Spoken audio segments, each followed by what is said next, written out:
Well, it's been a while, but welcome to the Arsenal Asylum podcast. I am your humble, gracious, and now here host.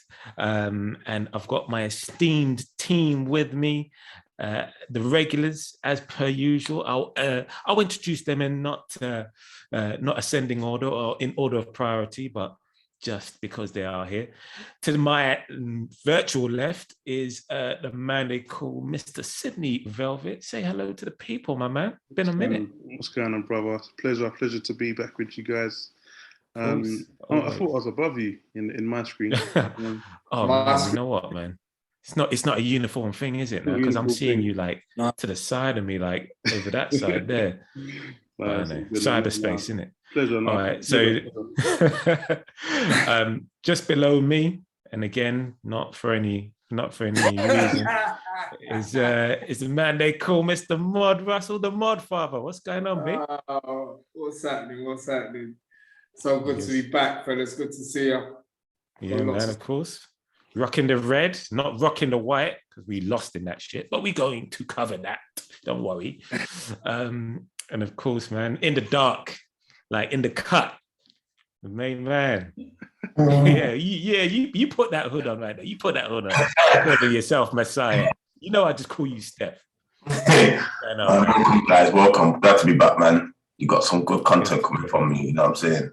So I'm here. Content. He's got it there. He's been active on Twitter, people. So don't watch that. You know, he's been there. Well, of course, man. We it's been a while since we've been on there. So yeah, we'll just address that in a real quick thing to say life happened, and we're back now, and that's really important. This here is now what we would like to call the Arsenal Asylum 2.0. And we've obviously got our esteemed colleagues from before who've obviously got life things to sort out. They are still with us. They're still part of the brand. And we definitely lean on the expertise and we lean on the knowledge that they have. So don't watch that. We're back, and we're back creating content. But of course, without further ado, let's touch on what's been happening, man. I mean, we can only go as far as recently. So I guess that means today. We've had a game against Burnley, and we currently sit in 7th. Going into this game. Today would have taken us into 4th, man. I mean, in a word, what happened, man? What happened? I'm going to throw it over to Mod. Were you at the game today? Well, you weren't at the game, were you? Yeah, I was at the game today. Geez, man. I mean, what can I say? The atmosphere was great, as it is at the moment at the Emirates. We've got a really, really good vibe going on at present. Fans are in full voice. Willing the team on, cheering them on. Burnley, first and foremost, they came to defend. They had a lot of men behind the ball. They weren't really giving up a lot of space. We had some chances early on. Pepper in the goal. We've got a little audio of that. Hopefully we'll be able to slip it in at some point. But it looked promising. First half, and then it started to peter out a bit. And the longer it went on, it just sort of like we would just wasn't going to be one of those, or was going to be rather one of those days. Yeah. So man, it's it just wasn't enough. It wasn't enough. As is usual the case, but I mean, like, what in terms of atmosphere? You said it was good at the Emirates. It's been quite good recently. Like, we've seemed to have taken to the team a bit more. What, from your vantage point, being there, what did you think we lacked? Because I know, looking at the match on screen, I thought we lacked a bit of cutting edge. From where you were sitting, what could we have done with Aubameyang? Sorry, what were we missing? Apart from Xhaka and Partey, yeah. But work event. His new name, work event. I just think midfield was just a little bit light, and for all of the criticism that Xhaka gets, and I was cussing him from his proverbial backside to his elbow. You know, but especially, you know, the latest red card. But at the end of the day, you know, his vision, his distribution of the ball, we missed that range of passing, either short or long. And we missed Partey, you know, we missed Partey, not work event, we missed Partey, you know? So I just feel like with those two in the side, we're a much better side. I think it's clear to see that we're probably asking a little bit too much from Mr. Lacazette. And I'm not sure, you know, the physical demands that, you know, he's shown at this point. I'm not sure whether it's going to be enough for where Mikel really wants to go with his team. So you can tell we're still a team in transition. You can tell the first 11, yeah, we can have a good turnout. We can play really well. When you start to go deep in the squad, it's just not there yet. So I'm hoping things change rather quickly against Wolves when those guys should be back. They're going to need to. Wolves looking in good form, of course.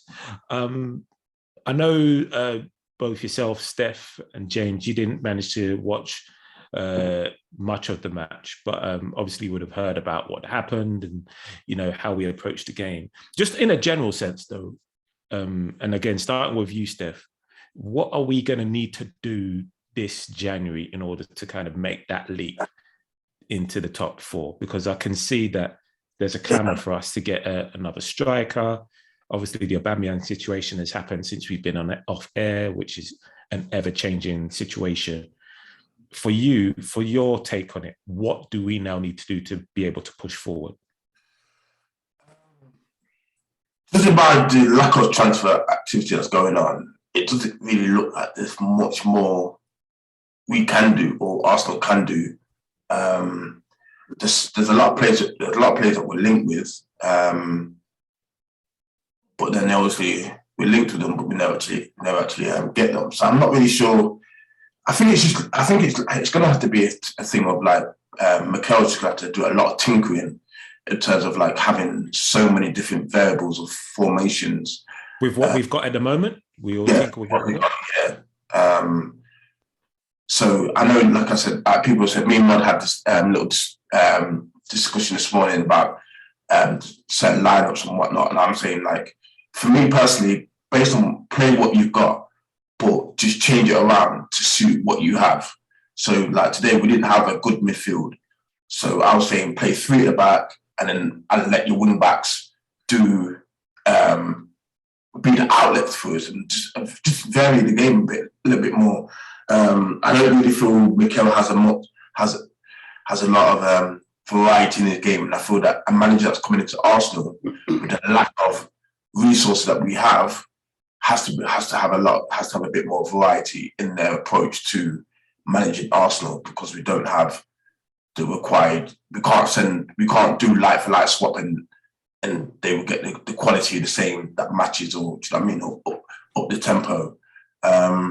In the group today, there was a lot of talk about people saying that Mikel doesn't have a plan B. Do you subscribe to that? Do you think he's not got a plan B when things are like they were today? I don't know if he doesn't have a plan B or he doesn't trust his plan B. I don't know what it is.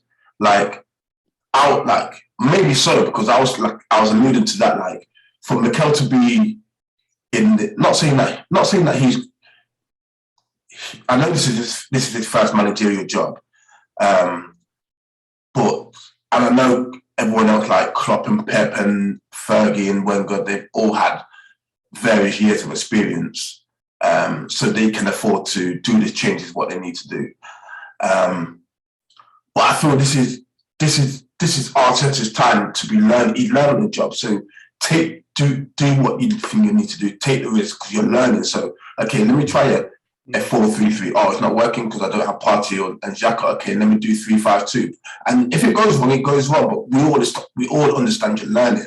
But when you're doing the same thing that you have when you have the strongest lineup, knowing full well that the weakest lineup can't do what the strongest lineup does, you have to compensate for that, and you have to know what areas can I allow players to not be exposed, and let me do this. Let me put this play here to aid them, but still get the strength out of him, but his weaknesses are not exposed. And he does that with Xhaka. He does it all the time. Like obviously he allows Xhaka to fall back into the left back position and let Tierney bomb up and things. So he can do it, but I just don't feel he trusts himself enough to do it with the younger generation and just allow them to, like, if they F up, they F up. But I just want to see him be adventurous. Like, yeah, cool, I'm going for the win, rather than just trying to do the same old. That's like, to me, that's Wengerish. I hate that. And we know your feelings on Wenger. Let me throw it over to you, Sid. Same question, I guess, because you didn't really see much of today's match. What do we need to do now? I mean, forget about the result. The result is the result. We got a draw. We didn't lose. Tottenham lost. And you know, we move. So what do you feel we now need to do in order to push on? Yeah, no, I mean, some good points there, Steph. I think for me, I'd echo what you said. I'd just say that, you know, for me, it's more so my issue is more so with, like, you know, Arteta's got a real strong specificity. Like he's very hesitant to deviate from that. But I'm like, okay, look, you've got some great young guys coming through. I know we saw Patino in the Forest game, and it was quite obvious that, yeah, this guy's a great talent coming through, but maybe he's not ready.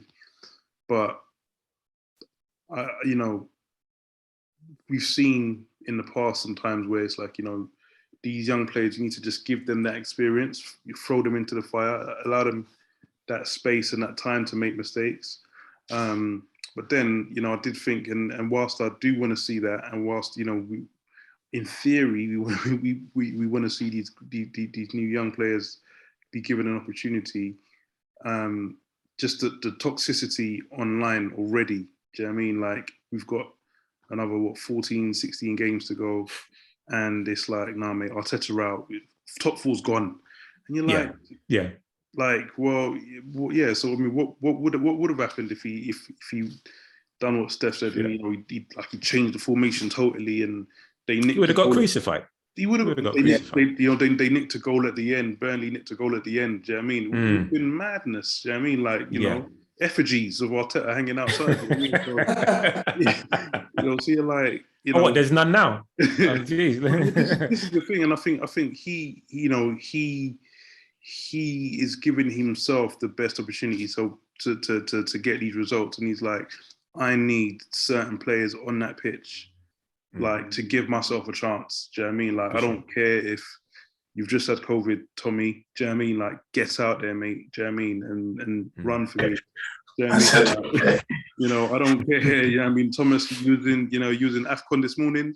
Get out there, son. You know what I mean? Get off the plane and onto the bench. You know what I mean? So I think, you know, whereas to me, I'm like, mate, like, you know, you got Aziz. You just pulled Aziz back from his loan. Throw him in. Do you know what I mean? He's highly rated. All the fans want to see these guys. Throw him in. You know, I know that, you know, Balogun's gone to Borough, so he's not there. But yeah, we want to see these guys. So yeah, I'm like, you know, I mean, I do understand it. He does walk a tightrope. Doesn't he? I do understand it. It's a tough balance. But going back to your question, more specifically, Merv, yeah, you know, we understand that the January transfer window is a tough market, and you know, teams are reluctant to let their best players go, especially if they're fighting for something, be it Europe or titles. But there's got to be something. There's got to be some players out there, I mean, you know, that sort of can improve us in some ways, you know. And man's reached out to Fiorentina. He's calling out Fiorentina. Is that what you're saying? Mate, it's got to be Vulovic. Come on. No.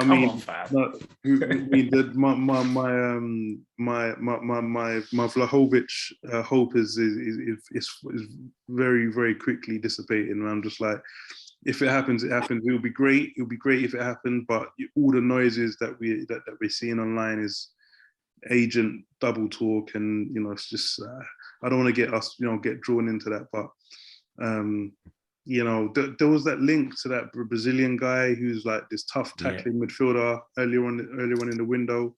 That was like, you know, Arsenal have made a bid, and this is how, and that just went cold. So you're like, you know, so it'll be good. We've got one more week to go. So you know, I'm open. I'm more than open, more than ever. Names that I would have been cringing at before. Little by little, I'm like, yo, like John Joe Shelby, what's going on, bro? You out, bro? Like, it's like, yeah, John Joe Shelby, he's not so bad, you know. What you saying, we can work with the no hair. Yeah, I mean, yeah, bro, like, you know, was it what, Michael Antonio? Hey, bro, yeah, I mean, you know, so yeah, we need bodies, man. We need bodies, and we do. We've got a great opportunity. That we've got enough games to make up the difference. Teams are going to drop points, so I just think let's just go all out, man. You know, if it's not Dusan Vlahovic, you know, there's other guys that might not be the pinnacle, you know, the name brand signing that everybody wants, but that can help push us across the line, you know. Well, you know what it is about, for me, it's about the and I think Ayo kind of alluded to this in the group, the Moneyball approach to how we should now get our players. So if we look at what we've done over last summer, like Ramsdale, all the fury around signing him, you know, why have we signed a guy that's just been relegated? Why are we paying that much for Ben White? Hands up, I was one of those people. Tomiyasu, again, I raised questions. I was like, what, tiramisu? Why have we signed a dessert? You know, for me, it was like, I was like, what are Arsenal doing? But looking at it with hindsight, and as we know, hindsight is 2020, these are players that have all added something to our team. And you just think to yourself, moving forward, if they can grow together, then this is something which, you know, can build into something good.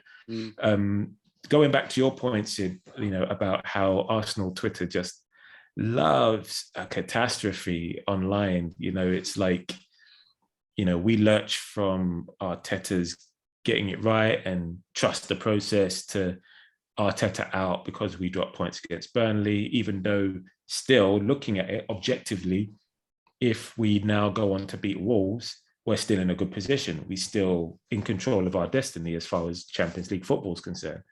We're obviously not.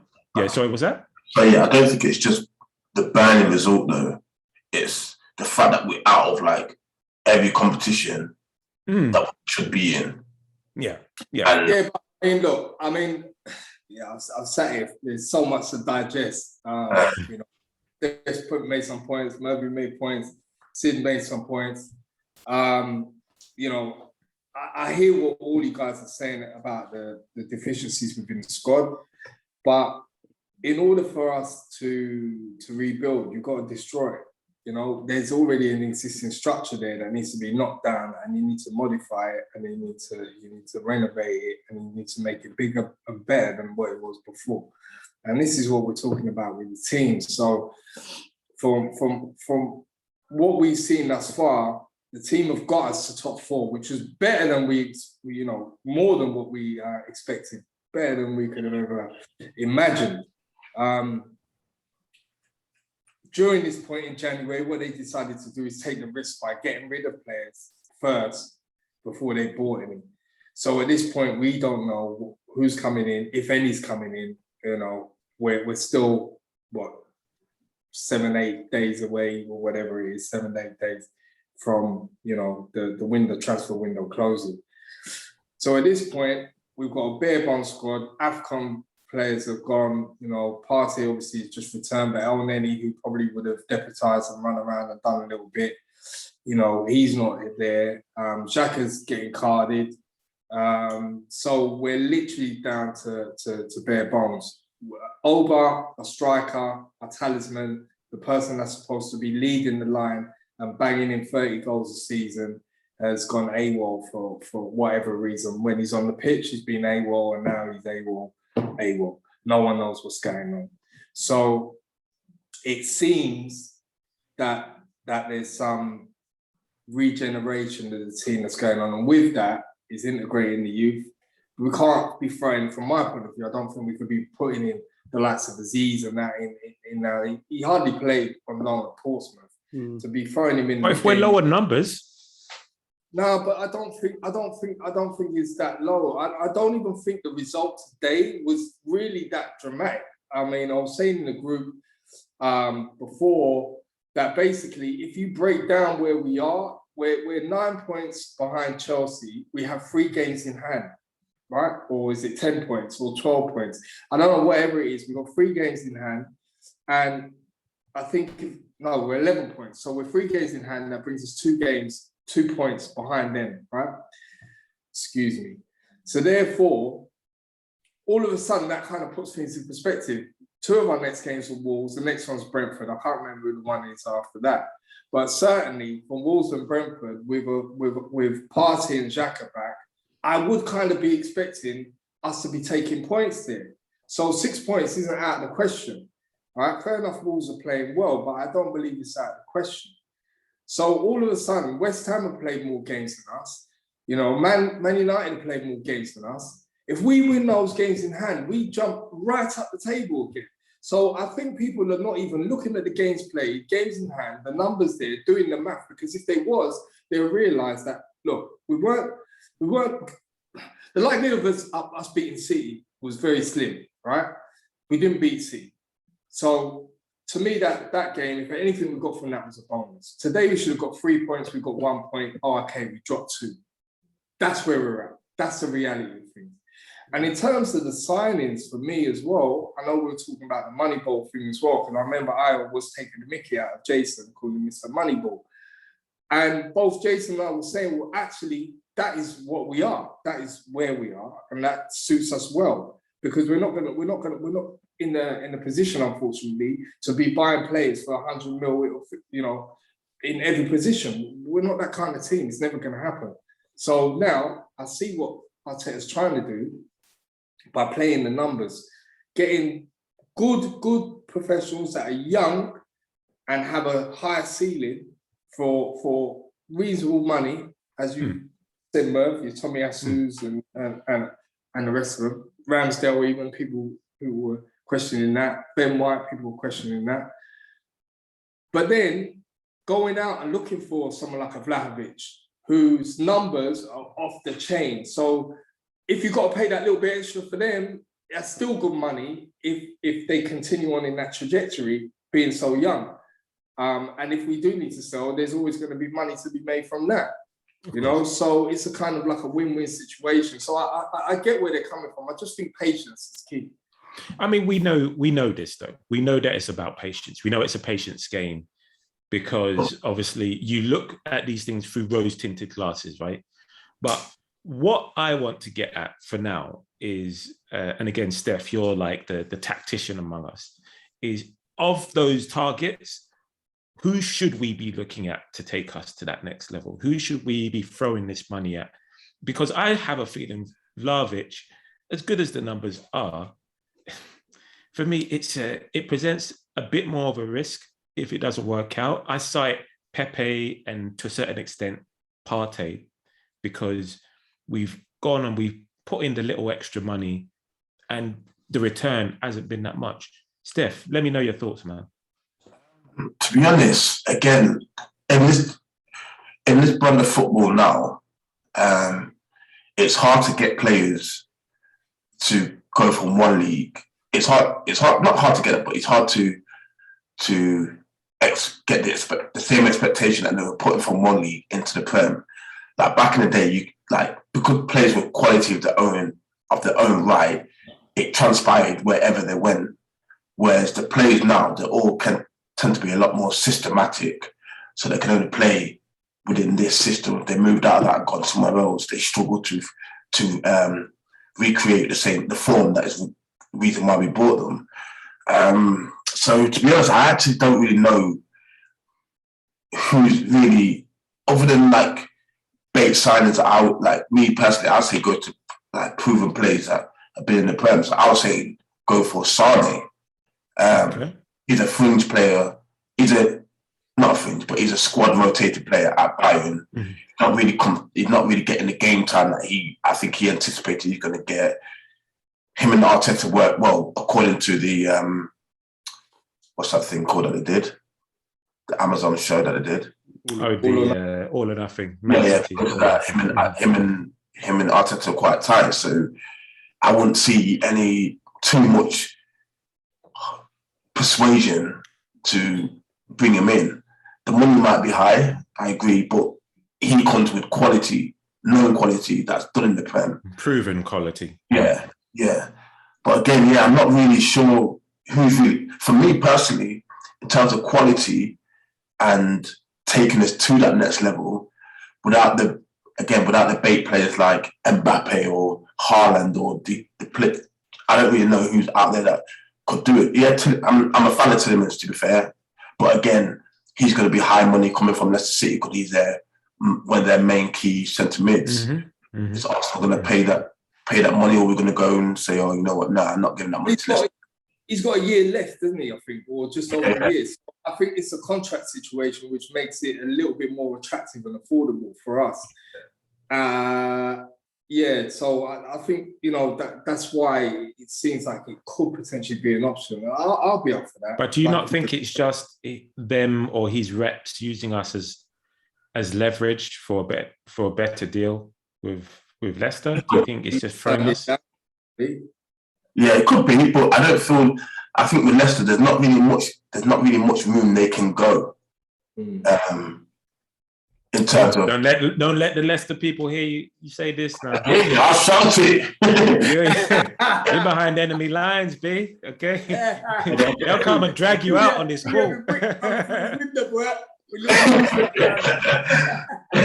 You'll just see the doors break out and just drag out. But yeah, I just don't feel they're not. I think Leicester they're more or less peaked or at their ceiling for me personally in terms of the potential and the ability that they have in a squad. Because they're close to. I think they're close to rehabilitating as well. Because what's his name? Vardy's coming up to the same age as Aubameyang, 31, 32. Got poor hips. They're getting a few goals here and there from that Daka guy, but it's not the Vardy type of goals where you're getting 2 or 3 consistently. Do you know what I mean? Kind of thing. So yeah. I feel Leicester are going to be in the same process as looking for. If not now already, if they're not already in the rebuild phase. Yeah. I'm the wrong guy to ask in terms of who I think will come. I know who I like, but well, we've all got a wish list. Trust me. Yeah. Sid, all right. So I guess moving the conversation on a bit away from the transfers, even though that's the dominant thing, just in terms of Arsenal this season for you, Sid.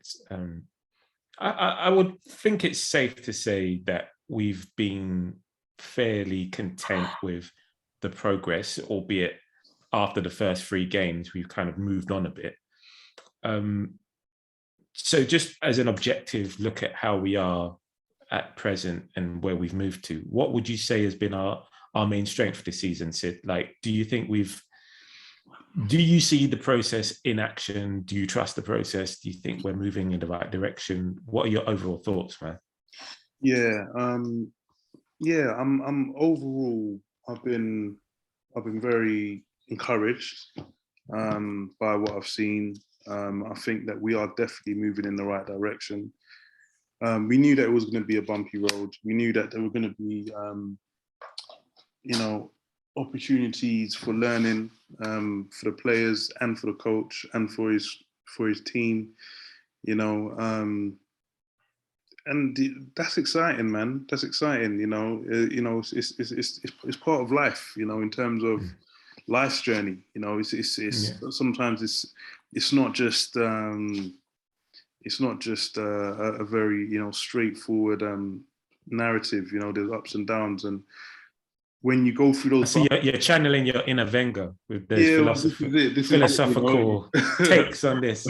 It's about life and the flow of no. energy, and No, but you're spot on. You're spot on.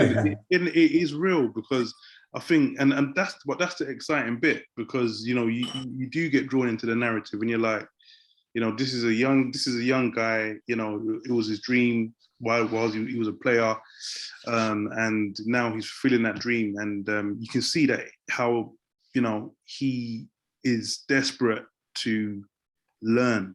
He's desperate to, he's been an amazing student throughout his career, and that's continued into his managerial career. So I'm confident that any issues like Steph was mentioning earlier regarding the let's call it tactical naivete sometimes, in terms of not being flexible enough, he will be analyzing that. He will be looking at today's result, and he will be, because of what we know of him, he'll be going over the video, looking at what he could have done better. Could I have, what option, and that is what you kind of want, that's what you kind of, to be learning and to increase your learning. That's how you need to be approaching it. How can I improve? How could we have won this game today? Do you think the players have that similar introspection? Yeah, I think that is part of the non-negotiable. That's part of the environment in which he's kind of created, in terms of, this is how we are living together. This is how we are going forward together. I wish I could be a fly on the wall for this Dubai trip. I'm sure he's going to have some affirmations on the walls, guys, mind, and just like going in, like, so the next 15 days, those are the periods of times where, FYI, Steph, they're going to Dubai for warm weather training, is how I've heard it. Yeah, during the break. Yeah. Okay. They're not just leaving just to go on a jolly. It's for the purpose. I saw your eyebrow be like, what? They're going on holiday? Like, they're just going on holiday mid-season. We've got 2 weeks. We've got 2 weeks off, but going back to what you were saying, it's like, with them all being on board, and with the vision, and very much in Arteta, we trust, and what the mantra is for the team now, and the ethos and the ethics that he's putting in place, and all the rest of it. It's spot on, but I think that also alludes to, or reflects in the way that he wants the game played. And that's why I think that he is a little bit rigid. Sometimes it can come across as naivety, tactical naivety, as Steph always points out. But, I do think he has got that Wenger-ish way, or a lot of the top managers, they want to play the football a certain way, and that's the way they want to win, and that's it, So I can see that it doesn't, from him, he wants to have a team there that it doesn't matter what stage they're at, whether they're coming from the under 18s, the 23s, he wants that Arsenal way imprinted throughout the club, right? So when those players step up, they're not worried about, are we playing a black 3 today, or it's 3-5-2, or, are we doing, 3-3-3-1, or are we doing this? They know, as soon as they come in, he tells them, this is where you're playing. They know the brand of football that they're playing. And I think he's trying to do that. So, it doesn't always work. And sometimes it does come off a bit as naivety, because you're like, come on, man, you're trying to put a round peg into a square hole here. That player, like Lukonga today, and in the previous game, I noticed that, and it's not his fault, he's still quite young, but I noticed that he started to sit back again on the back four, to the point where Gabriel was like, bruv, you're going to take my space any longer? You know what? You stay here, I'm going forward. I'm going. Do you see what I'm saying? Right? Blatantly did that. So it was just like, oh, okay, wow. Like, you know what I mean? Like, so as long as they can communicate and talk and work it through together on the pitch, I see it as a positive. And results like this, hopefully they learn from, you know. Yeah. No, I hear that. The fact I'm very big on this team growing together, and just I guess to answer my own question, I've been impressed with the growth of this team so far. If I'm being totally honest, I think I've been impressed with their shape in games. We don't tend to start off as slowly as we did before, so I think that's also been something that's been coached into them. Overall, I think our first core 11 know what's required of them, and every man has their role and they know how to execute their role effectively. The Man City game aside, where we have obviously should have won because, stupid officiating, but I'm not going to go into that. We were organized, we were pressing, we were all over them like a rash. Now looking at that performance, I understand that there cannot be a deviation from that. We've seen what this team can do. We've seen that this is their level. For me now, if they fall below that standard, now that's where I can jump on their ass and be like, no, this isn't good enough. If I felt in my heart of hearts, yeah, we're playing Man City or we're playing this team, yeah, they're good, but they're not that good, I can sleep well at night knowing that we just need to get to that level. But knowing that we've competed with the best at a higher tempo, at a higher level, I just don't think we can deviate from that. And I've also said now that we're out of the FA Cup, we've been dumped out of the Carabao Cup. It is now Champions League or bust. Everything we've done up until this point has been excellent, but nobody's going to remember our progress from mid-September through to March if we don't make top 4. Do you understand? Like, it's not going to be a thing of, oh, we had that good run. We had that good run between those couple months in the season. It's how you finish. It's not about how you start. And that sounds like a really dodgy self-motivation type quote, but it really is the truth in this game. Because at the end of the day, we've seen how short fans' memories are. And for as much progress as we've made, it will almost feel like a nothing season if we don't get into that top 4 spot. Yeah. But here's a question. So, because I'm guessing the objective of the season was to make Europe again, isn't it? So that's Europe is more what? Europa. If we get Champions League, that's a bonus. But the minimum requirement, the objective was Europa. The minimum requirement. Yeah. So if we don't get top 4, obviously at the start of the season we rock bottom, lost our first 3 games, one of them being Brentford. So top 4, 3 games in was a myth. So big myth. So, but the objective still was Europa. So, is it fair for the objective to change because of the form that we're in? I mean, we look at the circumstances, right? And I get your point. Like, if we set out with the initial objective of just making Europe, and we only make Europa, I guess we don't have any right to be too disappointed, because we knew we were behind the top 4 in that respect. However, I just think over the course of a season, yeah, objectives change. If you see the fact that we've not got the added commitment of European games in the midweek, therefore we should have a fresher squad. We should have a team that's there ready to challenge. No injuries, none of that. Furthermore, we've been dumped out of every domestic cup competition there is on offer. We've only got this. So I think it's perfectly fair to realign our objectives midway through, especially if we found ourselves in the top 4 places. I don't think it's a case of we should just stick rigidly to Europa when we've literally seen the promised land and we've been there. You feel that the owners would have the same, or is this just a fan base objective? This is probably more a fan base take, to be fair to you. Yeah.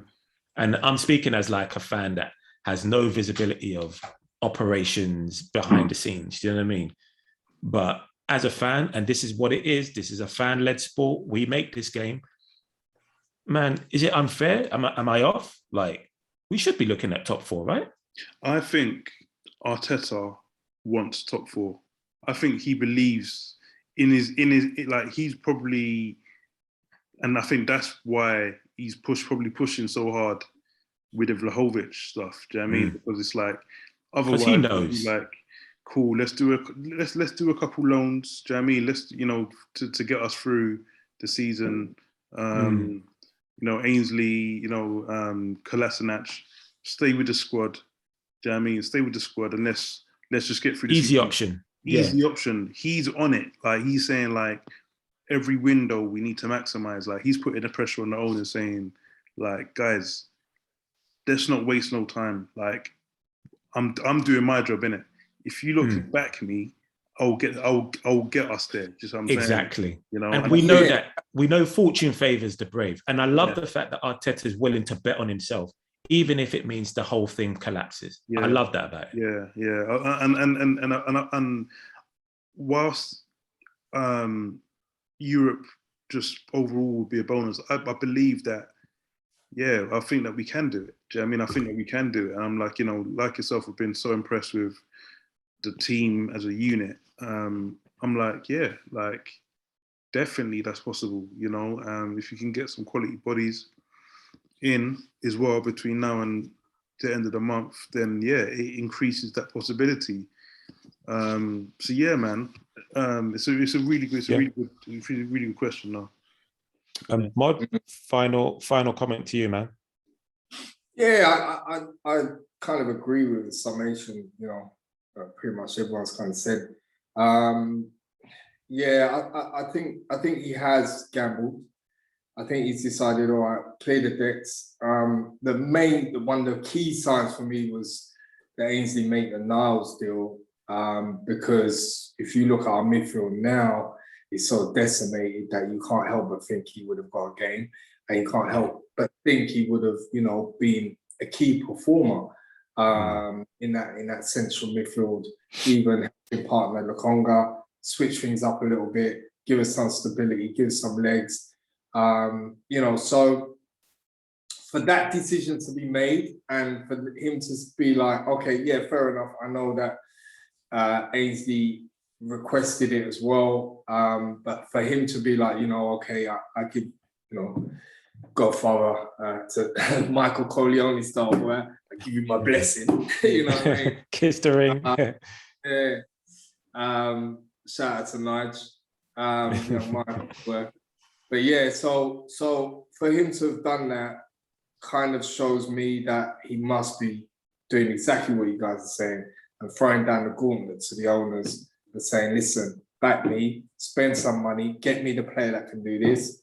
And Vlahovic, the reason why they're after him, and it seems like they're trying to do everything to make this work, is because there's not many players out there in Europe that do what he does. And he is a combination of that kind of Harry Kane type, as well as what Laka does for the team as well, where he will drop back and link up in the play and get involved in that, but he's going straight into the box to get on the end of it. All right. And some of the players that have been mentioned, they don't do that. They might be very good, but they might come in from the wing. Well, if they're coming in from the wing, then they're getting in to Saka space or Smith Rowe space or Martinelli space. Do you know what I mean? They're not directly driving into the box, going for the central areas and looking to dominate those central defenders. Do you know what I mean? In the same shape, fashion or form as a Vlahovic. And apart from like Haaland or maybe like a Lewandowski, there's not really many of that types of players around. So I can see what the attraction is. If there was another player around with all this nonsense that's going on, back and forth, if there was another player around, I would say go for them, you know, because this is dragging on a little bit. But I can see why. And there must be some kind of morsels of encouragement coming from that camp from somewhere, because they're still around. Oh yeah, you know? Yeah. It's not gone away. So there's no smoke without fire. No. Oh, so yeah, I think must watch this space. Keep our patience. We got Wolves. We got Brentford. Then after that, I think we've got Watford. Now, come on. If we're on fire, that should be a surefire 9 points. if we're on fire. If, If, and with this current squad, the way it is currently, without any strength or without our first 11 all being fit and ready to rumble, then you know it's not a guarantee. I mean, we give it up to the Arsenal gods in prayer, and hopefully, Hail Mary. Hail Mary. Hopefully it works out. But yes, lots of work to be done, but at the same time, lots of time left on the clock. So keep hope alive, as the Reverend Jesse Jackson would say. But guys, I mean, we've been a bit rusty, but look, man, we've come through another episode after so long, which just leaves me to say thank you very much for joining us. We've resurrected the pod, and you know, fingers crossed, we should be bringing you more content in the coming weeks and months. So do stay tuned for that. But of course, that just leaves me to thank my team, my brothers in arms. I'm going to throw it over to you first, Sid, to sign off, bro. Oh, no, absolutely. No, absolute pleasure. And yeah, man, let's just hope that the boys have a good rest and can get back on the road in the next game. But yeah, lovely to share some time with you guys again. And As always, for the people who are locking in, thanks, man. Thanks for listening, and thanks for rolling with us. Indeed, man. And of course, man, Mod Father, Mod Russell. Yeah, love. Good catching up with you, my brothers, and I hope that everyone keeps the faith. It's not as bad as it all seems right now. I think I'm feeling quite positive still. Don't know why. Maybe the fact that I'm still doing dry January. Yeah. Was that not a beer I saw in your hand? Oh my days, dry January. Alcohol free. Look at this, going all out. Yeah, man. Did you do a veganuary as well? A placebo effect, man. Placebo. I hear you, man. Listen, I'd like to say, see what happens against Wolves, because I might have to start drinking. Might tend to drink. Hopefully not, bro. Hopefully not. And of course, my main man, Stefan, football. Yeah, man. Nah, it's a pleasure, guys. Like, oh shit, I had a script as well. What was I going to say? Look at this, man. You prepared yourself. You ain't even prepared yourself. Listen to me, man. We will go far. Yeah? That's what I'm going to say to you. Okay, listen to the wise words, Mikhail. Listen to that. You needed a script for that? You needed a script. You know